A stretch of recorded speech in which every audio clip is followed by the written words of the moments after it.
Londra, fine Ottocento. Le strade illuminate a gas, la nebbia che scivola lenta tra i vicoli e il frastuono incessante di una città in piena rivoluzione industriale fanno da sfondo a uno dei misteri più oscuri della storia moderna. In questo scenario, che mescola progresso e miseria, prende forma la leggenda di Jack lo Squartatore, un nome che sarebbe rimasto impresso nell'immaginario collettivo per oltre un secolo.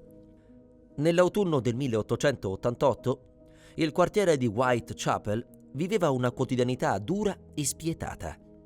Era una zona poverissima, affollata di migranti, lavoratori precari e persone costrette a vivere alla giornata.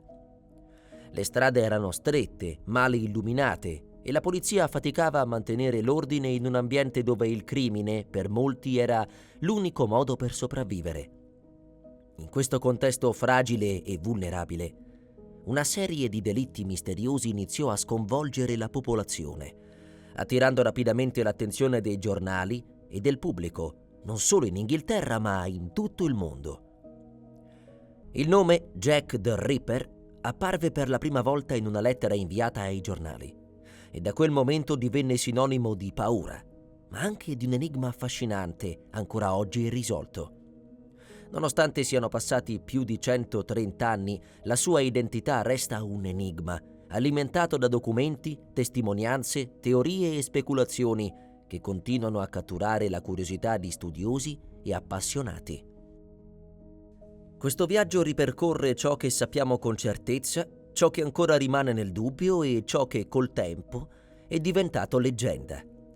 Un percorso che parte dal cuore della Londra vittoriana per arrivare alle interpretazioni moderne, passando attraverso sospetti, indagini e luoghi che ancora oggi portano il peso della storia, perché Jack lo Squartatore non è solo un criminale senza volto, è un mito che riflette le paure, le fragilità e le ossessioni di un'intera epoca.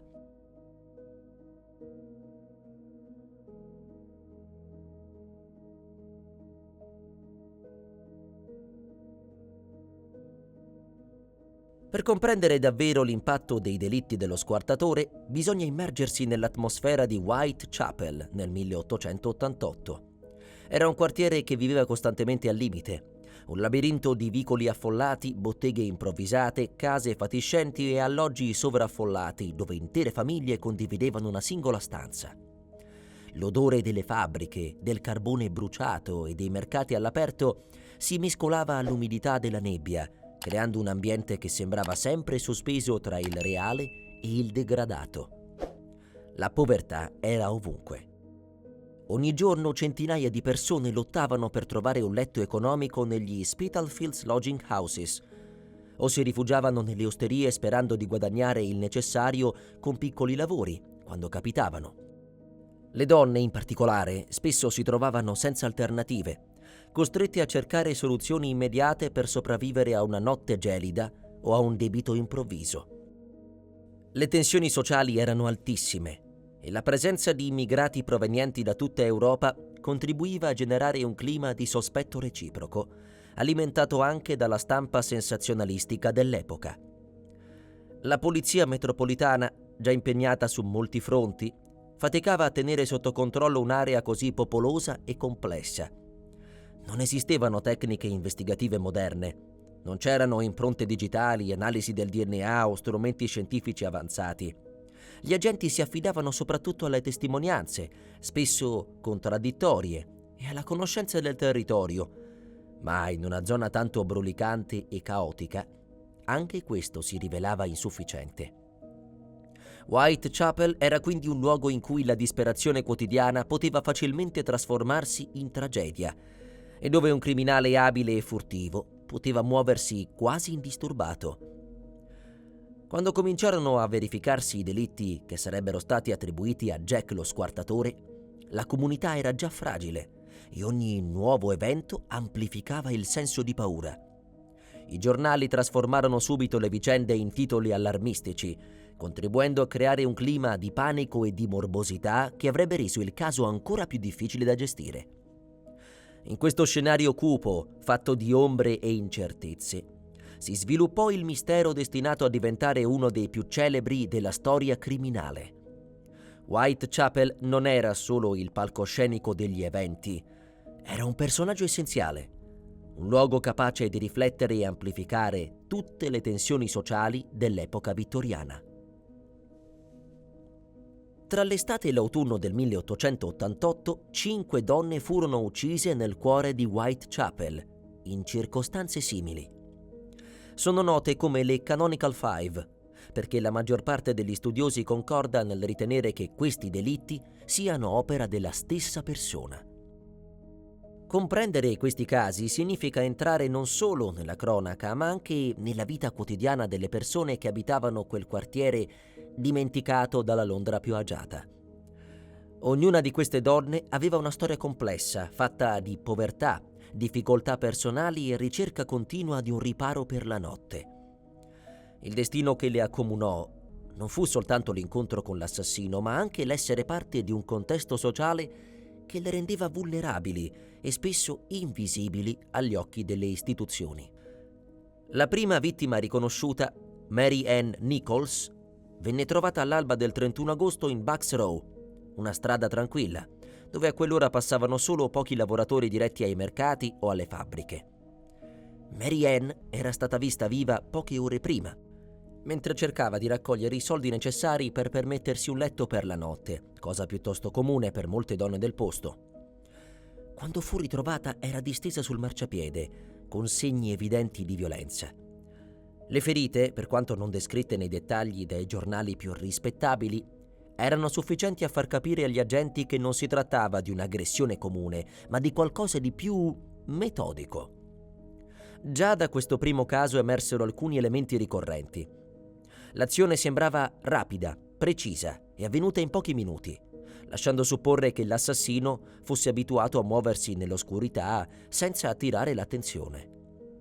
Solo poco più di una settimana dopo, l'8 settembre, Whitechapel fu scosso da un secondo ritrovamento, quello di Annie Chapman, avvenuto nel cortile retrostante di una casa in Hanbury Street.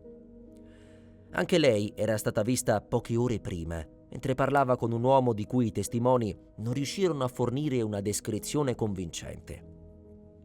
Il cortile era stretto, circondato da edifici, eppure l'assassino riuscì ad agire senza che nessuno lo sorprendesse. Annie fu trovata da un residente che stava uscendo di casa al mattino presto. Le modalità dell'omicidio ricordavano da vicino quelle del caso Nichols, e questo rafforzò immediatamente il sospetto che la stessa mano fosse responsabile. Per la polizia fu un campanello d'allarme. 2 delitti così simili compiuti a distanza così breve non erano un caso. Il 30 settembre avvenne quello che i giornali dell'epoca definirono il double event, il doppio evento. Intorno all'1 del mattino il corpo di Elizabeth Stride venne rinvenuto in Dutfields Yard, un cortile collegato a una sala di riunioni frequentata da immigrati e lavoratori. A differenza degli altri casi, Elizabeth non presentava le stesse caratteristiche che accomunavano le altre vittime, fatto che portò alcuni investigatori a ipotizzare che l'assassino potesse essere stato interrotto o disturbato prima di poter completare quello che intendeva fare. Alcuni testimoni dichiararono di aver visto una donna litigare con un uomo pochi minuti prima del ritrovamento, ma le descrizioni non permisero mai di identificare con sicurezza nessuno. Meno di un'ora dopo, mentre la polizia era ancora impegnata con il primo ritrovamento, venne scoperto il corpo di Catherine Eddowes a Mitre Square, nel territorio della City of London Police. Il luogo del delitto era più ampio e illuminato rispetto agli altri, eppure l'assassino riuscì comunque ad agire rapidamente, suggerendo un certo grado di audacia. Le ferite di Catherine, pur non descritte in modo grafico, mostravano un'azione più deliberata e intensa rispetto ai casi precedenti. Questa escalation, insieme alla distanza ravvicinata tra i 2 ritrovamenti, contribuì a rafforzare l'idea che il responsabile stesse agendo seguendo un impulso crescente o un bisogno di dimostrare qualcosa. L'ultimo omicidio ufficialmente attribuito allo squartatore è quello di Mary Jane Kelly, avvenuto il 9 novembre in Miller's Court. A differenza delle altre vittime, Mary Jane non fu trovata per strada, ma nella stanza che occupava in affitto. Questo cambiò completamente il contesto del delitto. Un luogo chiuso offriva all'assassino più tempo e meno rischio di essere scoperto. Quando la proprietaria della pensione entrò nella stanza la mattina seguente, trovò una scena che lasciò sbigottiti anche gli agenti più esperti. Anche senza entrare nei dettagli più crudi, è noto che questo delitto mostrò una violenza superiore, tanto da far pensare un legame emotivo più profondo o una perdita totale di controllo. Alcuni investigatori, però, interpretarono la scena in modo diverso. Forse l'assassino aveva semplicemente avuto più tempo rispetto agli episodi precedenti. Il susseguirsi di questi 5 delitti in un periodo così breve, unito alle affinità nelle modalità d'azione, consolidò la convinzione che a Whitechapel si aggirasse un singolo individuo dotato di sangue freddo e capace di muoversi rapidamente tra i vicoli senza lasciare tracce significative. La popolazione, già provata da una vita difficile, iniziò a vivere nella paura costante, mentre la stampa alimentava ogni giorno nuove teorie, sospetti e speculazioni. La storia delle Canonical Five è dunque non solo un elenco di vittime, ma il punto di partenza di un mistero che continua a essere studiato e reinterpretato ancora oggi. Le indagini su Jack lo Squartatore rappresentano uno dei momenti più controversi e discussi nella storia della polizia britannica. Fin dal primo omicidio, gli investigatori si trovarono a operare in condizioni estremamente difficili, sia per la complessità del quartiere in cui avvenivano i crimini, sia per i limiti delle tecniche investigative dell'epoca. Whitechapel era un luogo caotico, affollato, dove centinaia di persone si muovevano continuamente tra vicoli bui e mercati rumorosi. Identificare testimoni attendibili era quasi impossibile. Molti avevano visto qualcosa, ma raramente ciò che raccontavano era chiaro, preciso o verificabile. La Metropolitan Police e la City of London Police, responsabili di aree contigue, dovettero collaborare loro malgrado, spesso finendo per intralciarsi a vicenda. Mancava una vera strategia unificata e le informazioni si disperdevano rapidamente. Le tecniche forensi erano rudimentali. Non c'erano impronte digitali né metodi per analizzare scientificamente le tracce. Tutto si basava sull'osservazione, sulle testimonianze e su dettagli raccolti a mano da agenti che nella maggior parte dei casi non avevano mai affrontato un assassino seriale. In mezzo a questo clima, la stampa giocò un ruolo enorme. Lettere inviate ai giornali e firmate Jack the Ripper contribuirono a costruire la figura dell'assassino come un personaggio quasi letterario. La più famosa, la cosiddetta Dear Boss, fu pubblicata con grande clamore e fece crescere ulteriormente il panico. C'era anche la più macabra e misteriosa From Hell, inviata direttamente a un membro del comitato dei cittadini che collaborava con la polizia. Sebbene molti ritengano che la maggior parte di queste lettere fossero falsificazioni create da giornalisti o mitomani, l'eco che provocarono rese il lavoro degli investigatori ancora più complesso. Gli ispettori più coinvolti nel caso, come Frederick Aberlin, cercarono di mantenere un approccio razionale e metodico, ma vennero sommersi da segnalazioni provenienti da tutta Londra, sospetti improbabili e piste che si rivelavano continuamente dei vicoli ciechi. Ogni nuova informazione sembrava contraddire quella precedente e mentre il tempo passava, l'assassino continuava a muoversi nell'ombra, sfuggendo a qualunque tentativo di tracciarlo. L'incapacità di catturare il colpevole scatenò critiche feroci verso la polizia e le autorità. Alcuni accusarono gli agenti di incompetenza. Altri sostennero che fosse impossibile risolvere il caso in un quartiere così disordinato e imprevedibile. Alla fine, quando i delitti cessarono improvvisamente, non si giunse mai a un arresto definitivo. Le indagini si spensero lentamente, lasciando dietro di sé una montagna di documenti, testimonianze incoerenti e una lunga lista di sospettati. Il fallimento nel catturare Jack lo Squartatore non fu solo un insuccesso giudiziario, ma anche un trauma collettivo. Contribuì a creare la figura del criminale imprendibile, dell'ombra che sfugge alla giustizia nonostante l'intero paese sia sulle sue tracce, e fu proprio questa inafferrabilità a trasformarlo in leggenda. Dopo la fine improvvisa dei delitti dell'autunno del 1888, la domanda che più di ogni altra tormentò investigatori, giornalisti e cittadini fu: chi era Jack lo squartatore? La mancanza di un colpevole certo e la scarsità di prove solide lasciarono spazio a un'enorme quantità di ipotesi, molte delle quali nate da dettagli minimi, testimonianze contraddittorie o semplici intuizioni della polizia e della stampa dell'epoca. Con il passare del tempo, la figura dello squartatore si è trasformata da assassino reale a puzzle storico e i suoi potenziali volti sono diventati parte integrante del mito. Una delle prime teorie formulate fu che l'assassino avesse conoscenze mediche. Fin dai primi 2 casi, alcuni dettagli portarono gli investigatori a credere che il responsabile potesse saper usare un coltello con sicurezza. Questo non significava necessariamente che fosse un chirurgo, come spesso si è romantizzato, ma forse un assistente medico, un barbiere chirurgo, figura diffusa nel XIX secolo, o perfino un lavoratore degli abbattatoi, abituato a smembrare animali. Whitechapel e i distretti vicini ospitavano numerosi macellai, commercianti di carne e stalle che rifornivano i mercati londinesi, e molti di questi lavoratori circolavano per le strade nelle ore notturne. Di conseguenza, l'ipotesi dell'esperienza professionale dell'assassino rimase probabile, ma non sufficiente a restringere il campo in modo utile. Nel tempo emersero diversi sospetti principali, tra cui Montague John Druitt, uno dei nomi più spesso citati negli studi moderni. Druitt era un avvocato e insegnante, proveniente da una famiglia benestante del Dorset. Non aveva un passato criminale né una personalità violenta, ma soffriva di una fragilità mentale che i familiari notarono negli ultimi mesi della sua vita. Il motivo per cui Druitt divenne sospetto risiede soprattutto nella sua morte. Fu trovato annegato nel Tamigi poco dopo l'omicidio di Mary Jane Kelly, e alcuni documenti indicano che aveva perso il lavoro e che la famiglia sospettava potesse essere moralmente squilibrato. Tuttavia non esistono prove concrete che lo colleghino ai delitti.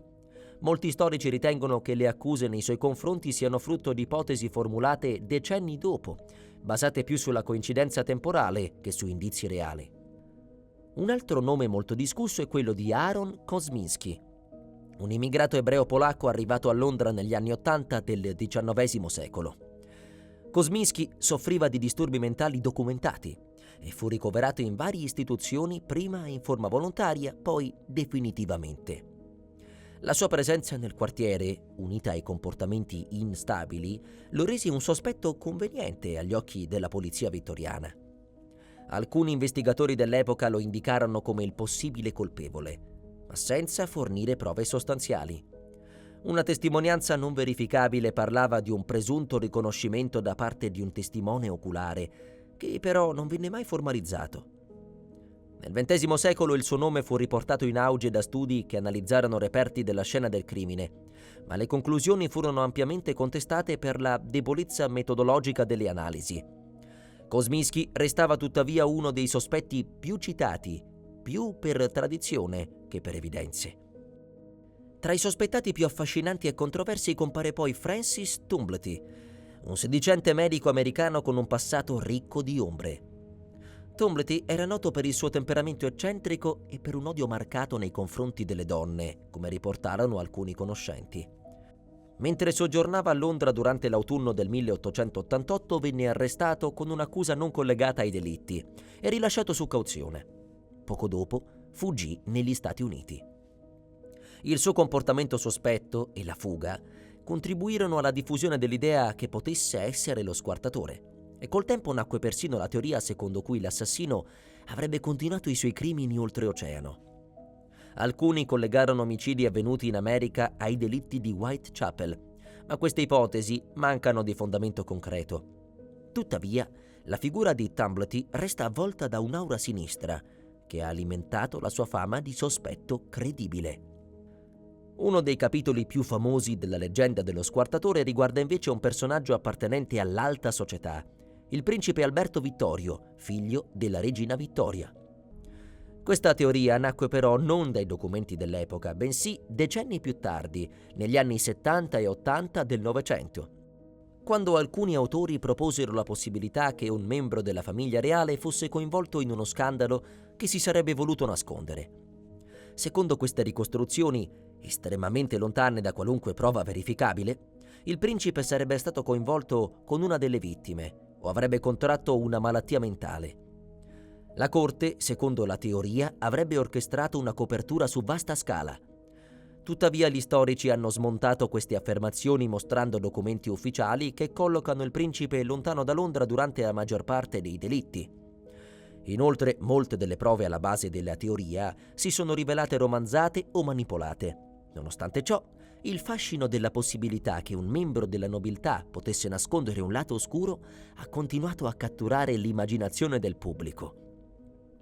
Oltre a questi sospetti principali, la lista dei possibili Jack è lunga e variegata. Comprende artisti, medici, vagabondi, criminali minori e perfino donne. Alcune ipotesi suggerirono persino che potesse trattarsi di una figura insospettabile, come un poliziotto o un rispettabile professionista, capace di muoversi liberamente nel quartiere senza destare sospetti. Nel corso del Novecento e del 2000, nuove tecnologie come analisi del DNA e moderne tecniche investigative hanno portato alla revisione di vecchie prove, ma nessuna analisi ha fornito un risultato conclusivo. Alla fine, la verità sull'identità dello squartatore rimane sospesa tra storia e mito. Ognuno dei sospettati ha un elemento che sembra avvicinarlo al colpevole e allo stesso tempo qualcosa che lo allontana. È proprio questo equilibrio instabile e continuo ad alimentare l'interesse attorno al caso. Un mistero che non si lascia mai chiudere del tutto. Uno specchio nel quale ogni epoca finisce per riflettere le sue paure, le sue ipotesi e le sue fantasie. Con il passare dei decenni, la figura di Jack lo squartatore è uscita dai confini della cronaca per diventare un elemento stabile del folklore londinese. A Whitechapel, in particolare, il suo nome è intrecciato al tessuto stesso del quartiere, come se le vicende del 1888 fossero rimaste sospese nell'aria, pronte a riemergere ogni volta che si ripercorrono gli stessi vicoli che un tempo furono teatro degli eventi. Oggi, chi visita l'East End di Londra può ancora ritrovare le strade, gli edifici e le atmosfere che ricordano quell'epoca, anche se spesso trasformate dalla modernità. Molti luoghi legati ai delitti non esistono più nella forma originale. Case, cortili e pensioni sono stati demoliti o ricostruiti nel corso del Novecento, eppure alcuni punti storici sono rimasti, diventando quasi mete di pellegrinaggio per appassionati di storia e di misteri. Hanbury Street, Mitre Square, Dorset Street, nomi che un tempo evocavano paura e sgomento, oggi vengono menzionati durante i tour guidati che accompagnano i visitatori attraverso le ricostruzioni degli avvenimenti. In questi percorsi le guide raccontano la vita del quartiere, le condizioni sociali dell'epoca e le teorie più famose, creando un ponte tra passato e presente. Accanto alla storia documentata, però, è nato anche un lato più leggendario e suggestivo. Alcuni edifici sono considerati dai locali come luoghi infestati, non tanto da spiriti specifici, quanto dal peso degli eventi che vi accaddero. Vecchi pub dell'East End raccontano storie di presunte apparizioni o rumori misteriosi. Certe strade strette e scarsamente illuminate vengono indicate dai residenti come zone cariche di energia, dove il tempo sembra scorrere in modo diverso. Sono racconti che appartengono più alla tradizione orale che alla storia, ma che contribuiscono a creare quell'aura unica che circonda ancora oggi il mito dello squartatore. Queste leggende non devono essere interpretate come testimonianze di fenomeni reali, ma come un segno dell'impatto profondo che gli eventi del 1888 hanno lasciato sulla memoria collettiva. A più di un secolo di distanza, Jack lo squartatore non è soltanto un caso irrisolto, è diventato un simbolo culturale, un fantasma metaforico che continua a camminare tra le strade di Whitechapel attraverso storie, narrazioni e suggestioni popolari. Ciò che resta non è la presenza di uno spirito, ma quella di un mistero che sembra non voler abbandonare mai davvero il luogo in cui è nato.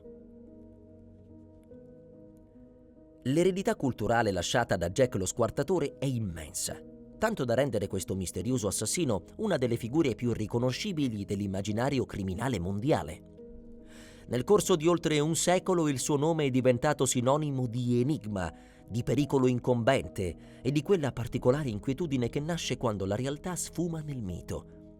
È incredibile pensare che di una persona mai catturata e della quale non conosciamo né volto né voce sia rimasta una traccia così potente nella cultura popolare. Il cinema è stato uno dei primi veicoli a trasformare Jack lo Squartatore in leggenda. Già nei primi decenni del Novecento comparvero film ispirati ai delitti di Whitechapel, ma è nel secondo dopoguerra che la sua immagine iniziò a prendere forme diverse, talvolta quella del killer metodico, talvolta quella dell'ombra insondabile. Tra le pellicole più celebri troviamo Jack the Ripper del 1959, una ricostruzione romanzata che ripropone molte delle teorie circolate all'epoca. Negli anni '80 Murder by Decree unì il mito di Sherlock Holmes alla caccia al celebre assassino, immaginando un intreccio che sfruttava le teorie complottistiche legate alla famiglia reale. Una delle opere più conosciute resta però From Hell del 2001 con Johnny Depp, tratto dal graphic novel di Alan Moore. Il film esplora la Londra vittoriana con un'atmosfera cupa e visionaria, unendo storia e fantasia in modo incisivo. In tutte queste opere, Jack lo Squartatore non è solo un criminale, è una presenza, un archetipo, un simbolo delle tenebre che si nascondono ai margini della civiltà. Anche la televisione ha lasciato un segno importante nel mantenere vivo l'interesse per questo caso. La miniserie Jack the Ripper del 1988, interpretata da Michael Caine, rimane uno dei tentativi più apprezzati di ricostruire i fatti in modo drammatico, sfruttando la suspense e la ricchezza dei documenti dell'epoca. Molte serie investigative, tra cui Ripper Street, hanno utilizzato i delitti come punto di partenza per raccontare la Londra vittoriana e i suoi misteri. Altre produzioni, come Whitechapel, portano la figura dello squartatore in un contesto moderno, immaginando emuli e crimini ispirati a quelli del 1888. In ogni caso, il suo nome torna ciclicamente, come se fosse diventato un'icona imprescindibile dei racconti noir e delle storie legate alla caccia ai serial killer. Il mondo dei videogiochi non è stato da meno. Uno dei titoli più noti a citare direttamente il mito dello squartatore è Assassin's Creed Syndicate, che offre una missione dedicata ai delitti di Whitechapel, con un'ambientazione accurata e una ricostruzione attenta della Londra ottocentesca. Alcuni giochi indie hanno immaginato versioni alternative della storia, mentre altri si sono concentrati sulla figura dell'investigatore che cerca di identificare il famigerato assassino. Anche se spesso reinterpretati in chiave fantastica o sovrannaturale, questi videogiochi contribuiscono a mantenere vivo il mistero, soprattutto tra le nuove generazioni. Il dominio del true crime contemporaneo ha poi consolidato ulteriormente la fama dello squartatore. Documentari, podcast e serie investigative lo affrontano regolarmente, utilizzando gli strumenti moderni per analizzare testimonianze e reperti. Tuttavia, anche con tecnologie avanzate, il caso rimane irrisolto. Un labirinto di indizi che sembrano quasi resistere intenzionalmente a qualunque tentativo di soluzione. Forse è proprio questo a rendere Jack lo Squartatore una figura così potente. La sua esistenza storica è indiscutibile, ma la sua identità resta sospesa in un'ombra che nessuno ha mai illuminato davvero. Il suo mito si è trasformato in una lente attraverso cui ogni epoca guarda le proprie paure e la propria fascinazione per il lato oscuro dell'umanità. E così, tra film, serie, videogiochi e romanzi, continua a vivere come un simbolo di mistero eterno, un enigma che la cultura moderna non smette di interrogare. Il caso di Jack lo Squartatore rimane uno dei misteri più affascinanti e inquietanti della storia moderna. A distanza di più di un secolo non possediamo risposte definitive né un volto da associare con certezza ai delitti che terrorizzarono Whitechapel nel 1888.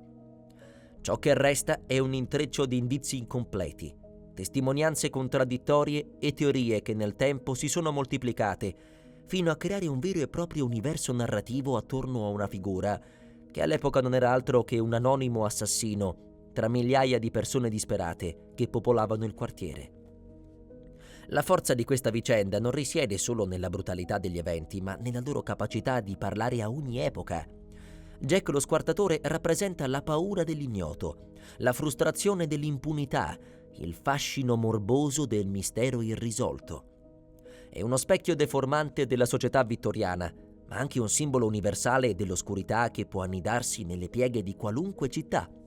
E allo stesso tempo è diventato un personaggio culturale, un'ombra che ritorna ciclicamente attraverso film, libri, leggende popolari e dibattiti che sembrano non esaurirsi mai.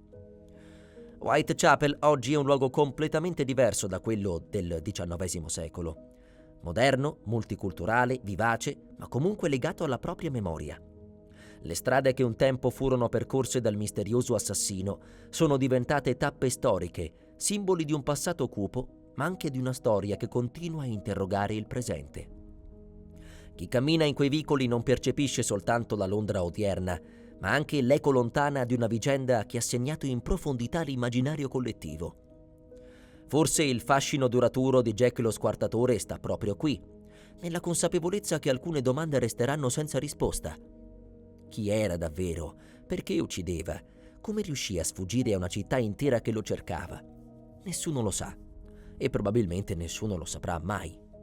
Ma è proprio questo velo di mistero, questa impossibilità di arrivare a una conclusione definitiva a mantenere vivo l'interesse per una storia che continua a essere raccontata, analizzata e interpretata.